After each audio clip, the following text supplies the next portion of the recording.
خانجي زه خو غر شوم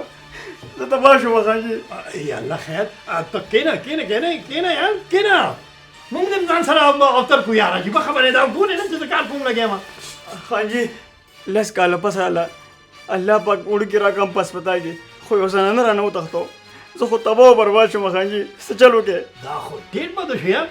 ته دا وایه چې هسپتال کې تا سره خور مور یا څوک زنانه نه وه چې ماشوم دې ورکړی ولا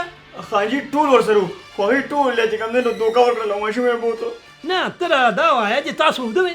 په نشه کې نشې ګولۍ مو اچولي وي چې تاسو نه ماشوم وتښتولو هغه ښځې خانجي موږ ته څه پته وه چې دا ماشوم زموږ نه څوک تښتوي نه اوس یې خوند وکړو نه ته ما ته دا ووایه چې هغوی دې څنګه دوکه ورکړه دغې ښځې ورته وایي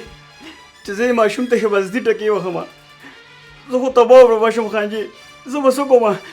هغه مور یې مې لیونی شو په ژړا باندې او زما هغه مور هم ژاړي دا به څه کېږي خانجي څه چل وکړې د خدای لپاره څه چل وکړې خانجي ښه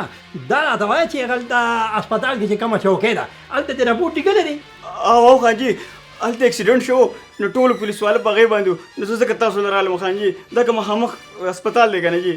پلاره دلته ماله رالې او تا ته خو پته ده چې زما یو کار خو نه دی که نه پوره تاڼې غم راله په سر پروت دی او تا منډه کوو دلته رالې هلکه پاڅېږه ځه ورشه هلته هسپتال ته هلته چوکۍ ده هلته راپورټ درج که ورشه ځه موږ نه دم یو منټ جی سر سر آو سر ټیک ده جی در رالم ښه در رالم جی آو ته کښېنه زه راځم